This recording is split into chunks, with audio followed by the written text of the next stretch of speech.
Hello guys, this is Seshandhra. ఎలా ఉన్నారు? బాగున్నారా?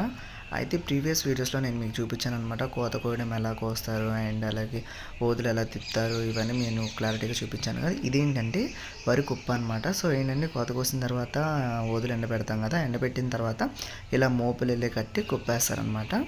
అయితే ఏంటంటే కొంతమందికి గడ్డి అవసరం లేదు, మనకి అవసరం లేదు గేదెలు అలాంటివి ఏం లేవు, మనకి అంత మనీ ఏం అవసరం లేదు అనుకున్న వాళ్ళు ఏంటంటే డైరెక్ట్గా మిషన్తో కోపించేసి మిషన్తోని వడ్డు అనేది వచ్చేస్తే ఇంకా గడ్డి అనేది ఉండదు అనమాట.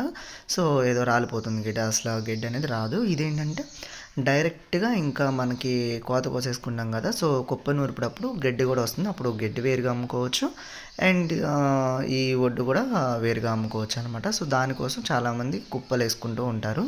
అండ్ వర్షం పడ్డా ఏమైనా సరే ఒడ్డు అనేది పాడవ్వన్నమాట. ఇవన్నీ ఎప్పుడు వేస్తారంటే మొక్కజొన్న మొత్తం కంప్లీట్ అయిపోయిన తర్వాత అప్పుడు కుప్ప నూర్పులు అనేవి, అంటే మాసులు అంటారులే, అప్పుడు కుప్ప నూర్పుడు అనేది జరుగుతుంది.